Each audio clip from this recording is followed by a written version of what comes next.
I used to be the type who'd fall asleep without a worry in the world. Nightmares? Never thought they'd be a problem for me. But that all changed about 2 years back. At first, I didn't even notice it, but the nightmares started creeping in, getting worse and twisting memories into distorted versions that hardly felt real. These dreams weren't every night, but when they came, they left me shaken, sweating, with my heart pounding as if I'd just run a marathon. It felt as though my brain was trapped, looping over this one memory that had somehow twisted into something darker over time. Then, one night, I woke up at exactly 2:30 a.m., dripping in sweat. My wife, Jenny, lay peacefully beside me, none the wiser. Luckily, I hadn't yelled in my sleep this time. No matter how much I tried to understand it, I couldn't pinpoint what exactly set off these nightmares, but they all circled back to this hazy memory from a couple of years ago. In the dreams, it was always the same scene. I was sitting at a dimly lit desk, a half-empty bottle of bourbon next to an untouched glass, and there, right in front of me, a loaded revolver. I'd throw back the drink without even tasting it, checking that every chamber was loaded, muttering something angry and reckless like, "I'll bring it all down, no matter the cost." The words might vary, but the sense of frustration and destruction lingered. Thankfully, the nightmares weren't constant. They'd been frequent at first, even twice a week. Now, though, they haunted me only once every couple of months. And even though they felt real, the scenes were all wrong. There had been bourbon, yes, but in real life, I'd been sprawled on the living room couch, not sitting at any desk. And I didn't even own a gun. No threats had been made that night. I just drowned myself in drinks and passed out. No grand gestures or angry vows. To make any sense of these dreams, I had to go back to that rough patch 2 years ago. It was 2003, and it kicked off with a storm of problems. My wife, Jenny, and I were in a drawn-out fight with the city inspectors over permits for the house we were building. They'd held up our approval until our architect signed every last line, confirming we'd followed all the rules. And once we finally got the permits, we butted heads with the construction company over delays. But, come August, we finally moved in. On top of all that, Jenny and I were both buried with work. I'm Luke Morrison. On March 6, 2003, Jenny and I marked 6 years of marriage, and for all the stress with the house, things were going well. I worked as a lead investigator for Strategic Recovery Solutions, SRS, in Dallas, a firm that did investigative work for insurance agencies, fraud, asset recovery, loss prevention, you name it. We worked on a commission, earning a cut of whatever we managed to reclaim or save, and as a lead investigator, I got to pick my cases and hand off the rest. Business was good. At 31, I was just starting to spot a few gray hairs in my dark brown hair. I wasn't much for good looks, a crooked nose from an old boxing accident and deep-set brown eyes. I was 6'2", 185 pounds, kept in decent shape. Jenny, at 30, was the most beautiful woman I knew, standing at about 5'8", with a cascade of dark hair streaked with auburn and blue-green eyes that could pin anyone in place. She ran the accounting department at WMC Logistics, where she managed a team of about 15. The company was thriving, and she'd been pulling in some hefty bonuses. Early in 2003, WMC faced some shakeups at its headquarters in Dallas. The manager was replaced in February, and a guy named Greg Turner took over. Greg was a short, stout man, nearly bald except for a thin ring of hair. Jenny said he was competent, and I thought he seemed all right when we met. At the same time, WMC brought in one of their VPs, Daniel Harper, from New York to oversee some big deals. Harper was in his mid-40s, about 5'11", and in great shape. He was charming, although I noticed he had a bit of a wandering eye. He was married, but that didn't seem to slow him down. Guys like him always made me uneasy. Jenny thought he was brilliant, though, and the rest of WMC seemed to agree. She'd often tell me about his new business strategies, which, to her credit, brought in more money for her department. By summer, things had finally calmed down at WMC, and our house was almost complete. We officially moved in during the second week of August, and it felt amazing to finally be settled. On move-in day, I joked about the two of us breaking in every room. With a sly smile, she looked at the stack of boxes and said, "Why don't we start in the kitchen?" And we did, though with all the busyness, We never quite made it to the other rooms after that. Still, we stayed close, though mostly confined to late nights in our own bedroom. Around then, I brought up the idea of starting a family, something we talked about here and there. I asked if Ginny was ready to stop taking birth control, maybe aim for a summer baby. She hesitated, saying that Daniel Harper had advised her to hold off another year since she was in line for a promotion. I was a bit taken aback, surprised she discussed our plans with him, and a little irked she was now calling him Daniel instead of Mr. Harper. She brushed it off as work talk, and although it didn't sit well with me, I agreed to wait until January. As the year wrapped up, work took over most of our lives, and the time we had together got even more scarce. Weekends were our only chance to relax, but they often got swallowed up by projects. WMC was deep into negotiations for a merger, and Ginny's department was under pressure. I was dealing with a pile of cases that needed closing by year-end. Finally, on the last weekend of November, we both managed to clear our schedules and get some holiday shopping done together. Over dinner, Ginny shared some big news. The merger with a company called National Health Solutions would be finalized by December 20th, and her promotion was practically guaranteed. I suggested this would be a good time to start planning for a family, but she wanted to wait a few more months just to get comfortable in her new role before taking time off. December was packed with holiday parties, including one at SRS on Friday, December 7th. It was a simple gathering, about 50 people in all, with appetizers, a light dinner, some music, and a little dancing.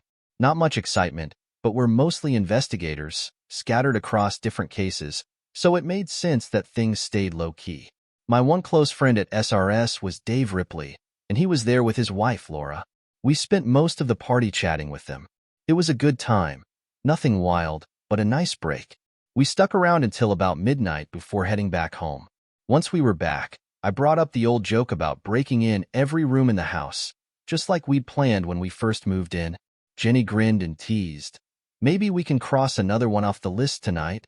We lay in bed and talked about our plans to start a family. Ginny suggested 2 kids, spaced a couple of years apart, and mentioned she'd be stopping birth control in February, aiming to conceive by fall. I agreed, relieved that we finally had some kind of plan in place. Things took a strange turn that Saturday. When I got home from work, I found Ginny standing by the window, gazing outside with a distant look on her face. She hardly reacted when I called out to her. I didn't press right away, but after dinner, I asked, as gently as I could, "Jen, is something bothering you?" She hesitated, then confessed, "It's this deal with National Health Solutions.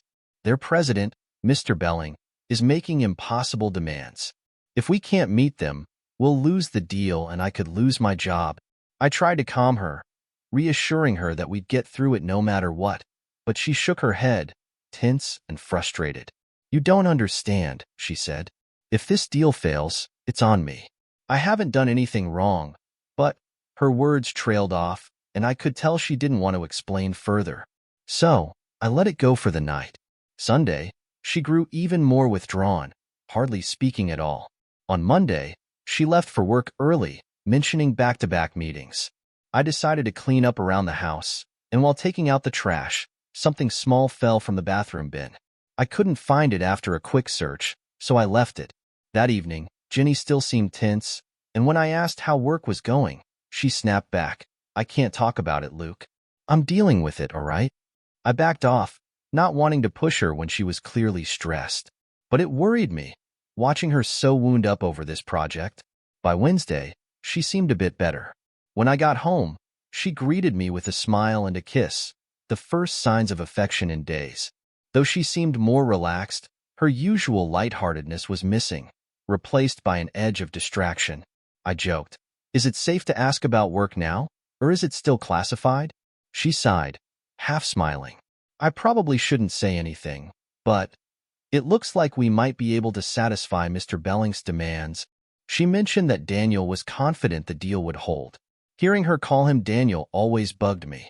She'd explained before that the office had an informal tone, but she still called her actual boss, Greg, Mr. Turner. That night, Ginny leaned into me, asking me to hold her close, but we didn't take things further. I sensed that lingering tension between us. After lying awake for about half an hour, I gave up, heading to the kitchen for a drink. Her work bag was on a chair nearby, and against my better judgment, I took a look inside. Her day planner caught my eye.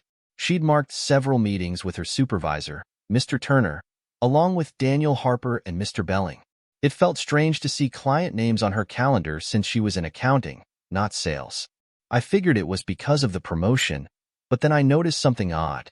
Starting on December 8th, she'd marked each day, counting from 1 to 14, with December 22nd circled in bold. I couldn't quite make sense of it, but I assumed it had to do with that high-stakes deal. Over the next few days, Jenny seemed more like herself, though still a bit distant. I pieced together that December 22nd was pivotal, probably tied to her company's merger talks. On Friday, December 15th, I wrapped up a big case and met Dave for a beer to celebrate. I told him about the odd numbers I'd found in a planner, avoiding any mention that it was Jenny's. Dave was as stumped as I was. You should run this by someone like Sarah Green, he suggested. Sarah was one of our top investigators, and he figured she might offer some insight. We downed a few more beers, talking about life and work. I even shared my dream of one day opening my own agency. He laughed and said, "If you ever do, count me in. Just be ready to pay me more than Essers does." I chuckled and told him, "Sure, but you're already overpaid." When I got home, Jenny was warm and attentive, but there was still a strange emotional gap between us. By Monday, I'd had enough and told her I'd be working late every night that week to wrap up 2 cases. She gave me a quick reminder, "Just don't work late Friday. We have that company party at 8:30. Be home by 7 o'clock to get ready."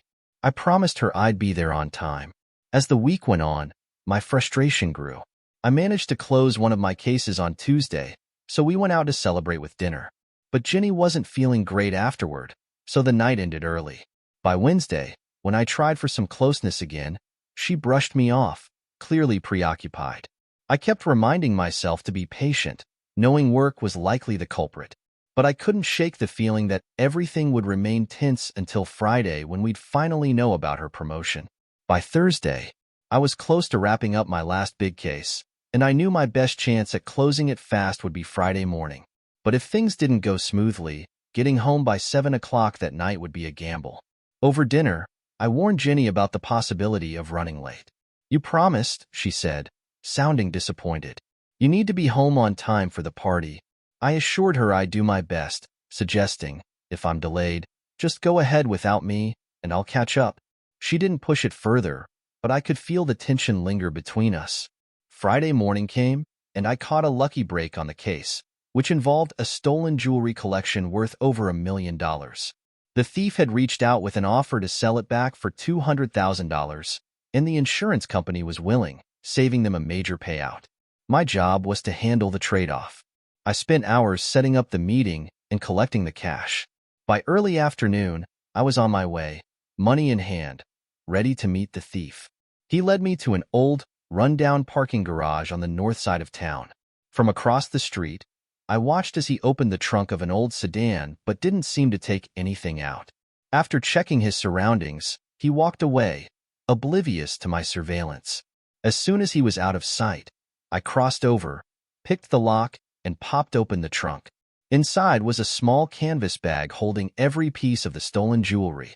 I left a note on the broken padlock that read, "Better luck next time," and headed back to the office. I called the insurance company to confirm the recovery and arrange for the pickup. It was a satisfying day. I'd prevented the thief from scoring, saved the insurance company a fortune, and earned a hefty fee for the agency. As I was wrapping up, I noticed Sarah Green chatting with another investigator.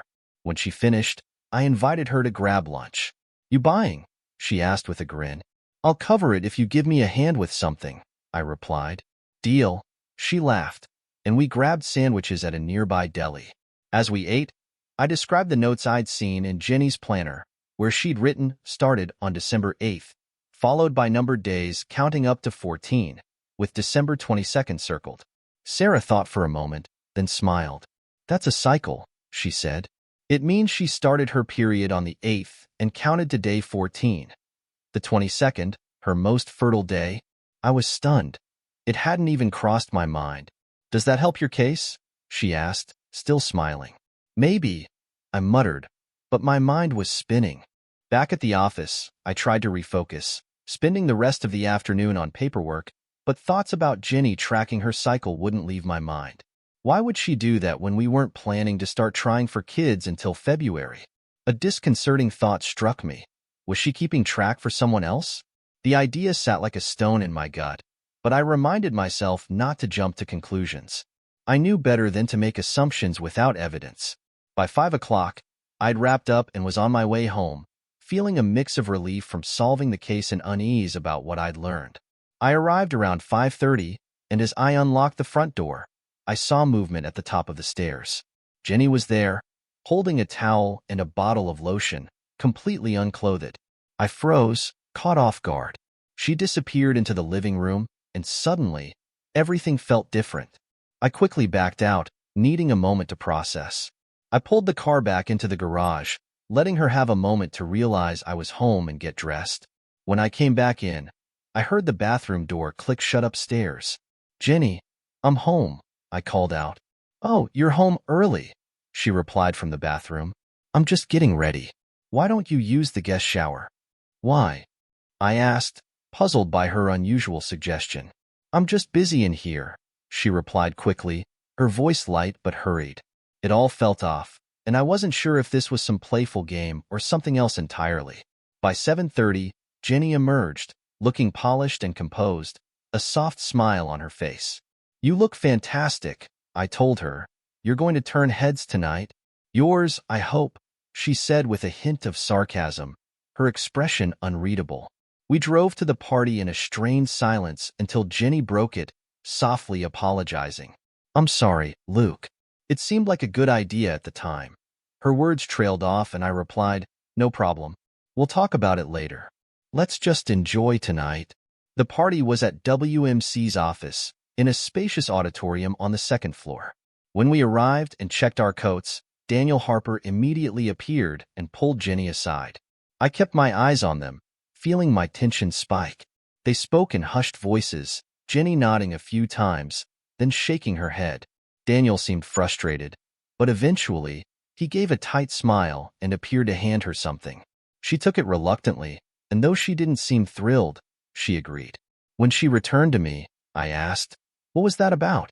She sighed. "The deal with National Health Solutions is set to close at 10 o'clock tonight.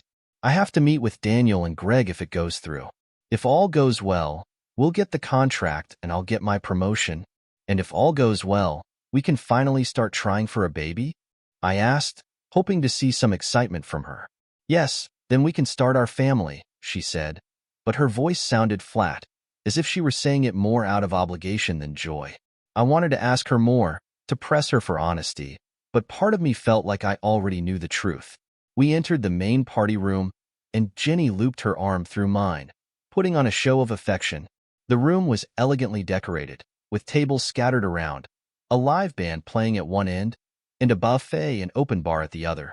I glanced around the room, recognizing only a handful of faces in the crowd, but quickly noticed a tall man standing alone at the bar in a dark navy suit. Something about him caught my attention. "Who's that guy by the bar?" I asked Jenny, trying to sound casual. She shrugged. "I'm not sure," though her posture told me she knew more than she let on. "Let's go grab a drink," I suggested. Jenny shook her head. "You go ahead. I need to say hello to some folks from my department." I nodded, heading to the bar to grab her a glass of red wine and a beer for myself.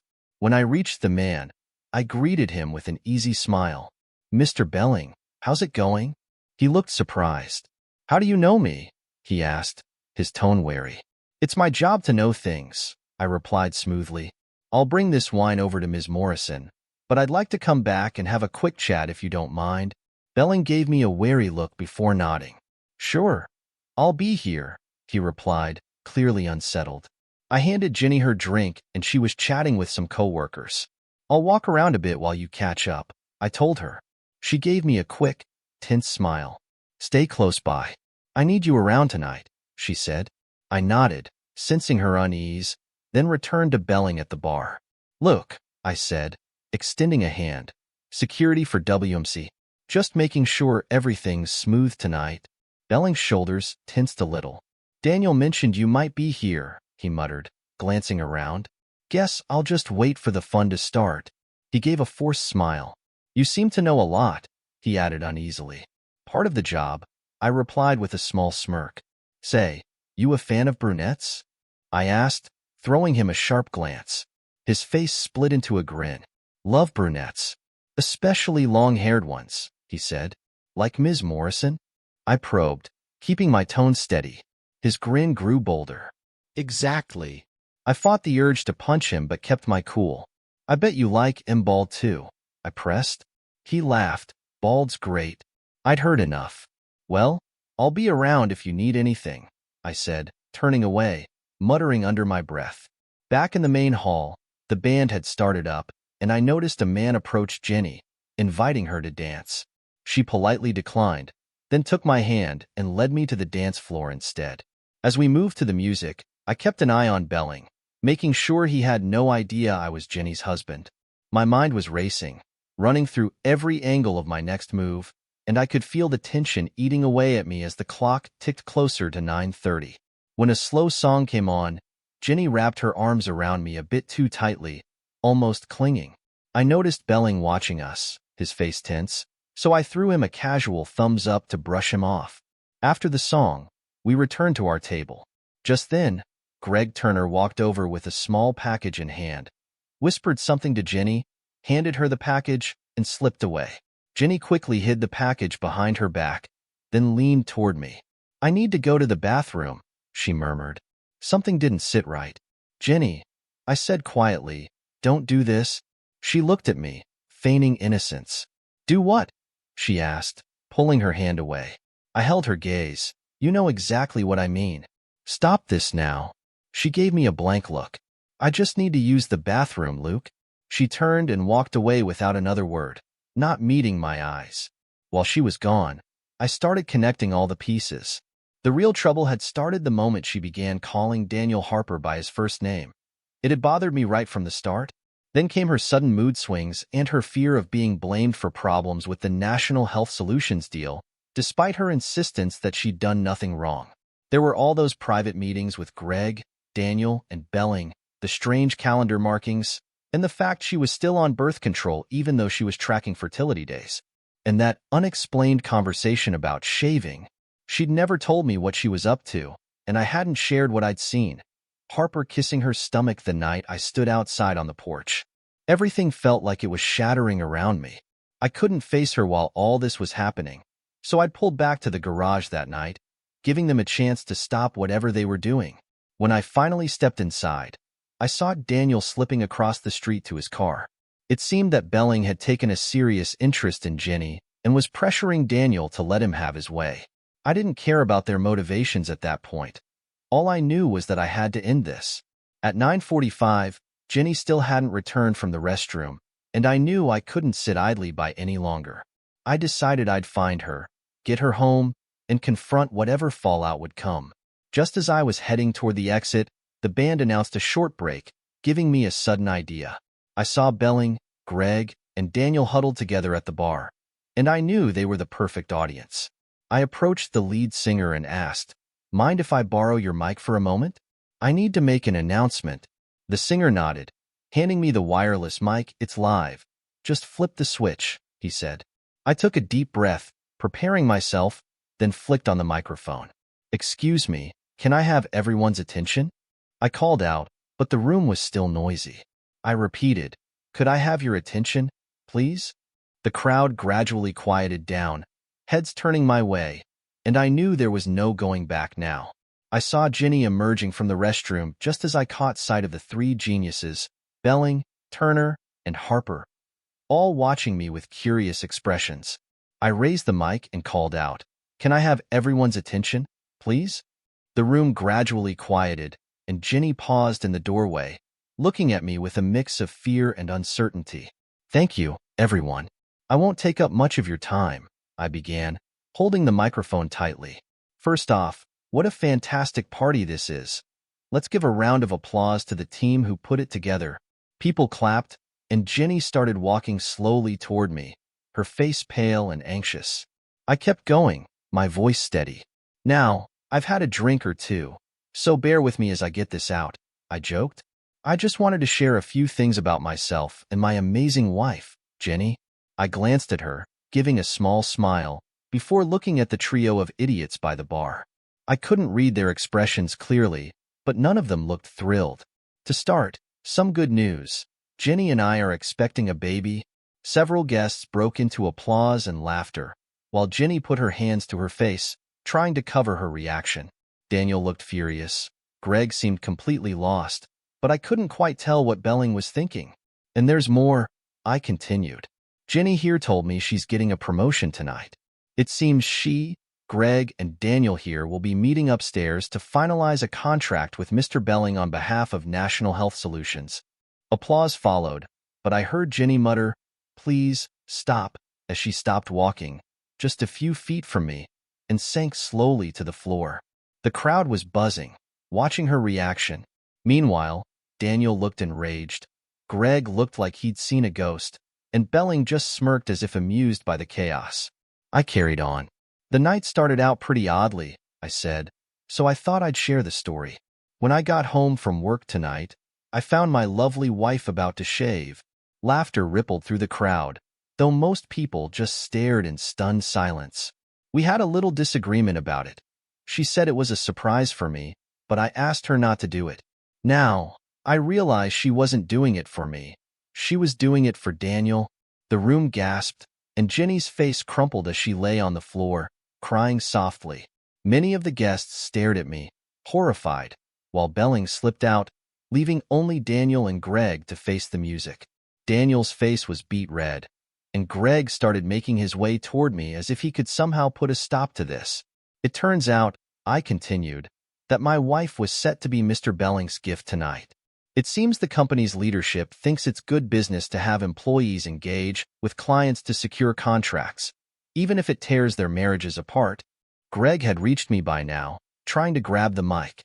I jerked it away and, lowering my voice, muttered, "Try that again, and you'll regret it." He backed off, exchanging a frantic glance with Daniel. I turned the mic back on and finished, "One last thing, for Daniel and Greg. I'm suing this company for the damage you've caused to my marriage, and I expect you'll be paying a heavy price. And as part of the deal, you two and everyone involved will be fired." I lowered the mic, ending with, "Good night, everyone. Enjoy your evening." The room was dead silent as I set the mic down, walked over to where Jenny was still on the floor, and knelt down beside her. "Jenny," I said quietly. She looked up, eyes red, tears streaming down her cheeks. "Luke, I'm so sorry," she choked out, but I cut her off. "Don't say anything," I said, standing up. "Think you'll still get that promotion?" I looked around. People stared, but when I made eye contact, most of them turned away. Taking one last look at Jenny, I grabbed my coat and headed for the door. Just as I reached it, Daniel stepped in front of me, blocking my way. "Do you have any idea what you've done?" he demanded, his face flushed with anger. "I sure do," I replied coolly. "I entertained you, just as your company was set to entertain my wife. And I hope it cost you millions. It'd be a shame if all this was over a few thousand." His face contorted with fury. "You'll pay for this," he threatened. "Actually, I think it's you who'll pay," I replied, turning away. "I'll be talking to the SEC too. I'm sure they'd love to hear about your company's business practices." As I turned to leave, he grabbed my arm. "We're not done here," he snarled. I shook his hand off, my tone turning steely. "Touch me again, and you won't leave this building on your own 2 feet." I heard him muttering curses as I walked out, but I didn't stop. Back home, I went straight to the liquor cabinet, grabbed a bottle of bourbon, and poured myself a drink, the first of many. I just settled into the numbness of my second glass when I noticed a flash of blue in one of the big plant pots on the kitchen floor. Curious, I got up and fished it out, a blue plastic case, half buried under the soil. As soon as I held it, I knew exactly what it was. I remembered something falling from the bathroom trash earlier that week, but I'd never thought to check the plants. Sitting back down on the couch, I placed the case on the coffee table beside the bourbon. I poured myself another glass, then picked up the case, opening it slowly. The contents confirmed what I'd suspected all along. "It's full," I thought, staring at it, nothing missing. I put it back down, poured another drink, and sat there, lost in thought, wondering how it had all come to this. By the time I finally passed out, the bottle was nearly empty. When I woke up around 9 o'clock the next morning, sprawled out on the couch, my head throbbed, and my mouth was dry as sand. I stood up, feeling a wave of nausea and dizziness roll over me as the reality of everything hit like a freight train. I started the coffee maker and headed upstairs to the shower, noticing Ginny hadn't come home, and I wasn't exactly expecting her to. Whether she was too afraid to face me or simply furious about how I derailed her night at WMC, I didn't know. Either way, I wasn't sure I cared. The hot water helped clear my head, and after 2 cups of coffee, scrambled eggs, and toast, I sat back on the couch, trying to sort out what I'd do next. My heart ached as I thought about how much I'd loved Ginny, and I couldn't understand how she'd chosen to throw it all away. I doubted I could ever forgive her for this, yet part of me wanted to give her a chance to explain, if she even wanted one. I wasn't about to chase her down for answers. She'd have to come to me if she thought any of it was worth salvaging. Either she'd show up, or she wouldn't, and then I'd know where things stood. I started wondering where she'd gone and felt a pang of guilt over leaving her on the floor at the party. I should have been the one to bring her home. I wasn't proud of that, but the more I thought about it, the more my anger overshadowed any sympathy I might have had. At 11 o'clock, I was still on the couch, lost in thought, when the phone rang. Thinking it might be Ginny, I let it ring a few times before finally picking up. "Mr. Morrison?" The voice on the other end was formal. "Yes, this is Luke," I replied, immediately curious. "This is Special Agent Mark Walker with the FBI." The voice continued. "Is your wife at home with you?" "No, she isn't," I said, suddenly wondering why the FBI would be interested in Ginny. "No problem. Actually, I'd like to speak with you," he continued. "Me?" I asked, taken aback. "About what?" "It's something best discussed in person," he replied. "Could you come down to my office this afternoon?" "I think I can manage that," I said, still trying to make sense of why they'd want to speak with me. He gave me the address, and we agreed to meet at 2 o'clock. After hanging up, I spent the next couple of hours trying to piece together why the FBI would want to talk to me. My first thought was that it might have to do with one of my recent cases, but if that were it, why not explain it over the phone? In my years as an investigator, I'd spoken to law enforcement plenty of times about cases, and it was usually straightforward. But something about this invitation felt off. Around 1 o'clock, I threw on a pair of jeans and a sweater and headed downtown. I parked across the street from a large office building that housed the FBI offices, then took the elevator to the 7th floor, where I gave my name to the receptionist. "I'm here to see Special Agent Walker," I said. "Please take a seat, and I'll let him know you're here," she replied with a polite smile. After a brief wait, Agent Walker appeared in the lobby. He looked much different from the night before, dressed casually in blue slacks and a white button-down shirt, no tie in sight. "Mr. Morrison, thanks for coming in," he said, extending his hand. "Follow me, please." He led me to a conference room, where he offered me a cup of coffee. I accepted, and he poured 2 cups from a pot on the counter, then took a seat across from me. I studied him carefully. "Should I call you Special Agent Walker or maybe Mr. Belling?" I asked, trying to sound casual. He smiled slightly. "Just call me Mark. And may I call you Luke?" "That's fine," I said, feeling a bit of the tension ease as he took a sip of his coffee. "I'm guessing you're a little confused," he said, leaning forward. "I am," I admitted, though I think I'm beginning to get the picture. "You were undercover, posing as Mr. Belling, right?" He nodded. "Correct. I'd appreciate your discretion on this," he said, meeting my eyes. "No problem," I assured him. "As a fellow investigator, I understand confidentiality, but I still don't know whether you're on my side or theirs. I need to know how my wife got involved in all this." Mark's expression softened, and he nodded. "Fair enough. I'll tell you what I can, as long as it doesn't compromise our investigation." He leaned back, gathering his thoughts. Earlier this year, the Securities and Exchange Commission, SEC, reached out to the FBI with some concerning information. Someone from inside WMC had reported questionable business practices, and the SEC asked us to investigate. Once we started digging, we found enough to justify a deeper probe. I can't reveal all the details, but we eventually decided an undercover operation was necessary. He stood up, pacing slightly as he continued. As our investigation progressed, we discovered that WMC was working hard to attract National Health Solutions into a merger. One of their executives raised red flags about WMC's methods, and we later confirmed that no one from the company had actually met with him. So, with his cooperation, I assumed his identity to gain access to the inner workings of WMC's deal. He stopped pacing and looked directly at me. I was able to convince Daniel Harper and Greg Turner that I was Mr. Belling, a serious potential client interested in their merger. Once they thought they were close to signing a huge deal, I pretended to be hesitant, suggesting I might shop around with other firms first. I wanted to see how far they'd go to keep me interested. So, did you ask for anything involving my wife? I interrupted, already dreading the answer. I interrupted Mark, pressing for clarity. So, you were introduced to my wife, but not as part of the investigation? I asked, trying to stay calm. Not at first, he replied.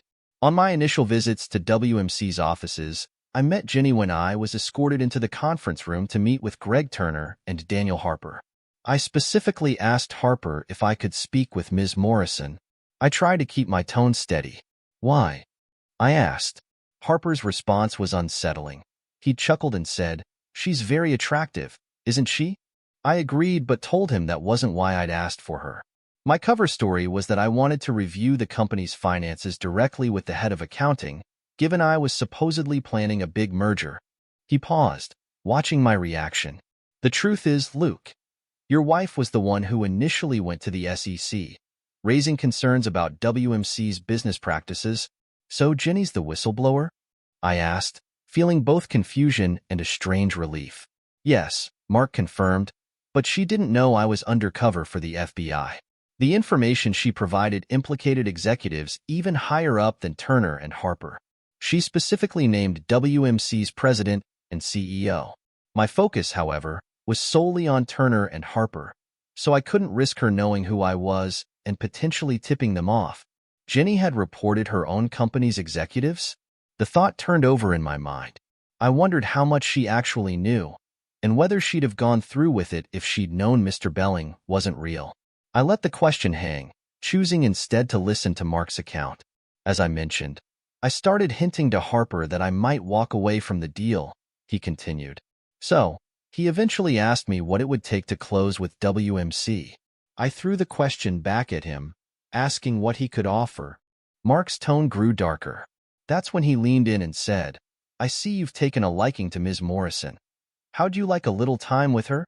Mark's jaw clenched, and I felt bile rise in my throat as he continued. I was caught off guard. I had expected some type of bribe, but not that. I needed to see just how far they were willing to go, so I didn't outright reject the offer but gave a non-committal response. Mark's face took on a troubled expression. "This next part might be difficult for you to hear," he warned gently. "I doubt it can be worse than what I've already learned," I replied bitterly. "All right then," he continued. A few days later, I met with Harper again. He asked if I'd thought about his offer, and I asked if he was serious about arranging something with your wife. He confirmed it, and I still didn't show interest, saying I wasn't sure she was worth the hassle. Harper assured me that she was. How exactly did he plan to deliver on this promise? I asked, disgusted but needing to know. Mark hesitated, clearly uncomfortable. I pressed him on that too. Harper assured me, "If you want her, she's yours." It was obvious he was playing on multiple motives. He wanted me to sign, and I think there was also some personal satisfaction involved. Mark paused. I then asked him to arrange a private meeting with her, just to see what he'd suggest. "Did he tell you when it would happen?" I asked, dreading the answer. Harper mentioned that it could be arranged at the company's Christmas party on the 22nd. They thought they could secure me as a client and throw in this extra to seal the deal. So, were you planning to go through with it? I asked, my voice laced with anger. Were you really prepared to sleep with my wife just to keep up your cover? Absolutely not, Mark replied firmly, looking me directly in the eye. First, it would have been unethical, and second, I suspected they'd set up the entire scene with cameras and recording equipment to use as blackmail. This wasn't just about pushing me to sign the contract. They were planning to get leverage over me too. I let out a slow breath, still trying to process everything. So, what was your plan to avoid it? I intended to pull out of the situation at the last minute, telling Harper it didn't feel right and proposing instead that Ms. Morrison meet me privately at a hotel after the party. Once she was alone, I was going to reveal my true identity and bring her in for questioning. Wow, I muttered, rubbing my temples. So last night, when you approached me, saying you were with security, I thought I was on your radar as a potential problem. I didn't know if you were in on it or if you knew what was happening. I shook my head. I hope I didn't ruin your entire investigation, but I couldn't stand there and let my wife be used like that for a business deal. Mark nodded, and there was a trace of respect in his eyes. You didn't derail anything, Luke. In fact, you helped. I was supposed to meet with them at 10 o'clock last night, but your speech gave me an excuse to avoid it. I was able to exit gracefully and regroup. Early this morning, I reconnected with Harper, and he tried to finalize everything by offering me a cash incentive. The plan was to arrest him on Monday, right after he handed me the payoff. Mark took a deep breath, his tone serious. With that money exchange, we'll have everything we need to shut down WMC and begin a full investigation into all contracts and dealings for the past 3 years.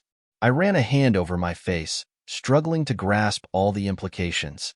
I still don't fully understand Jenny's involvement in all this, I said finally. Your wife was genuinely trying to do the right thing by going to the SEC, Mark explained. As for the other arrangements, I'm confident Harper pressured her. There's a good chance he blackmailed her or coerced her in some way. She might not be completely innocent, but there were certainly outside forces pushing her toward this. I need to talk to her, I said, my mind racing. Despite everything, I wanted to hear her side of the story. She wasn't blameless, but maybe there were things I hadn't considered. Mark gave a small nod. I understand.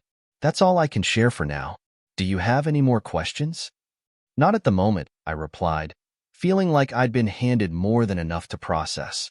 I want to remind you not to discuss this investigation with anyone, Mark said firmly. And please, don't tell Jenny about the FBI's involvement yet. Once we've indicted Turner and Harper, you can let her know it was all part of an undercover investigation. That'll happen within the next few days, and we'll likely need to speak with her then, too.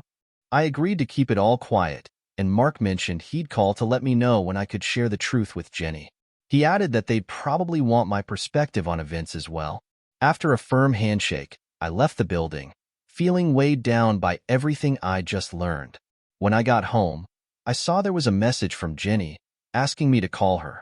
I dialed the number she'd left, and a woman answered. Who's calling? She asked. Tell her it's her husband, I replied.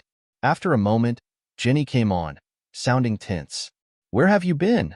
She asked, her voice shaky. I've been trying to reach you all day. Not all day, I pointed out. I was home until about 1. Oh, I guess I started calling after that. I didn't make it easy for her, staying silent, waiting for her to take the lead and explain. She cleared her throat. Look, can I come home? She asked finally. You live here, don't you? I replied coldly. You should already be here. She paused. I'll be back in an hour. All right, I said, then hung up. It was already late afternoon, so I decided to make dinner, figuring we could talk afterward. Spaghetti and meatballs with salad sounded simple enough, and I opened a bottle of wine as well. At 6 o'clock on the dot, Jenny walked through the door. She looked tense but relieved when she saw the dinner set up, and I could tell she was hoping the worst was over. We sat down and I poured the wine. The silence between us was thick, both of us focused on eating rather than talking. After a few minutes, I broke the quiet. Where did you stay last night? I asked, keeping my tone even. Jenny hesitated, then said, with a friend. Did they give you a ride home after I left? I asked, a note of sarcasm in my voice. You didn't exactly stay until the end of the party, I added. You practically ended the party with that speech, she replied, her tone defensive. Yeah, I probably owe some apologies, but none are for you. And certainly not for Turner or Harper. Jenny didn't argue, nodding quietly. You're right, she said softly. I owe you an apology. She started to say more, but I held up a hand. We'll talk after dinner, I said. With nothing left to say over the meal, we ate in silence. Once we'd finished, Jenny started gathering the dishes, but I stopped her. That can wait. Right now, we need to talk. We moved to the family room, sitting across from each other. Do you want to explain everything yourself? I asked. Or should I start asking questions? Either way, I expect honesty. Jenny's face paled as she nodded, her voice trembling. I'll tell you everything. I guess you know when it started. It was the day after your Christmas party, when Daniel called to tell me the big deal with National Health Solutions was in jeopardy. He said that Mr. Belling had only one condition for signing the contract, that I agree to spend the night with him. She paused, unable to meet my gaze. I couldn't believe he'd ask me that. I was furious. But Daniel said the deal was critical to the company and hinted that if I agreed, I'd get a big reward, a bonus, maybe even a promotion. I sat back, letting her continue without interrupting. I didn't want to do it, Luke, but Daniel kept pushing. He said everyone at the company was counting on me. I told him I needed time to think it over, but I felt so trapped I couldn't even think clearly. When you came home that night, I knew I couldn't go through with it. Her eyes welled up as she spoke. Then, on Monday, Daniel and Greg were relentless, saying if the deal fell through, it would be my fault. They warned that I'd lose my job. Her voice cracked, and she looked down at her hands. They said I couldn't tell anyone or I'd be fired on the spot. I wanted to tell you so badly, but I was terrified you'd do something drastic, and that I'd end up unemployed. You should have trusted me enough to tell me the truth, I replied, barely keeping my anger in check. Jenny wiped her eyes. By Tuesday, I told them I wouldn't do it, but they kept pushing. Daniel hinted that if an audit were to happen, there would be evidence suggesting I'd embezzled $100,000, even though I hadn't. He implied that if I didn't go through with it, I'd be charged with fraud. Anger flared up, but I forced myself to stay calm. So, you felt you had no choice, I said, keeping my voice level. They made you believe that doing this was the right thing, and that I'd understand? I know how terrible that sounds, Luke, she whispered. I felt like I had no other option. They made me feel so guilty, and I was so scared of going to jail that she trailed off, her eyes filling with fresh tears. My patience was wearing thin. You thought I'd understand you selling yourself to secure a contract? I asked, struggling to contain my anger. You should have come to me. I could have helped you handle it. I know, she murmured, her voice barely audible. I was just so afraid. Afraid of losing my job and facing prison time. When I finally agreed, I felt so guilty, but I was trapped. She swallowed hard. But when I saw you standing there with the microphone at the party, I panicked. I didn't know what you were going to say. I never said you were pregnant, I replied, my voice cold. I said we were planning to have a baby. Wasn't that the whole idea? Yes, she stammered, her voice barely a whisper. Yes, that was the plan. I'll stop taking the pills tomorrow, she added quickly, and we can start. I was just under so much stress. I wasn't thinking clearly, Jenny said, trying to defend herself. So, Turner and Harper pressured you, and I ruined their deal by stepping in. I cut through her excuses sharply. That's the whole story? She looked down, her face flushed. Yes, but I don't blame you for what happened. I understand why you did it, she said, looking away. I'm upset with myself. Oh, how generous of you, I replied sarcastically. So, you forgive me for stopping my own wife from sleeping with another man? Jenny shook her head, her eyes filling with tears. That's not what I meant. You had every right to react the way you did. Her voice broke, and she wiped her face. Do you think you can ever forgive me? Maybe, I replied flatly. Is that everything? Have you told me everything I need to know? Yes, she whispered, her gaze lowering. I studied her for a moment. All right, I just have a few more questions, and then we'll see. A glimmer of hope lit her face. What questions? I reached over, tossing the blue plastic case onto the coffee table. I found this in the trash.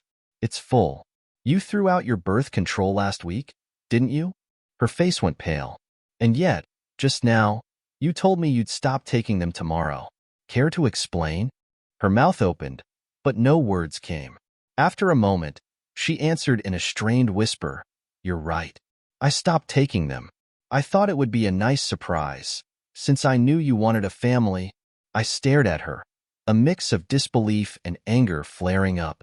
That would only make sense if we'd been close. But we haven't been, not since you stopped taking them. Why didn't you tell me? She looked down, her voice shaking. I was angry about what Daniel and Greg were asking me to do.